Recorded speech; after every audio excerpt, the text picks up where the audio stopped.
Pues bueno, sensaciones agridulces, ya que habíamos hecho un partido bastante completo. Ellos no nos han tirado a puerta, excepto la que han metido, que ha sido un auténtico golazo. Teníamos el partido totalmente controlado, hemos tenido varias ocasiones a balón parado y en transición. No hemos podido hacer el 2-0 y se nos escapa en el último minuto.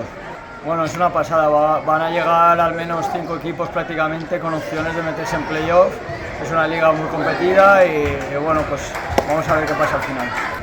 Pues bueno, es una final, sabes que tienes que estar tranquilo, tenemos que hacer nuestro juego que venimos habitualmente haciendo y trabajar para ganar allí. Bueno, pues va a ser un campo muy complicado, van a meter a mucha gente en su casa, por lo tanto pues yo desearía que toda la gente de Tabernes que pueda ir allí a apoyarnos, pues sería de gran valor para nosotros.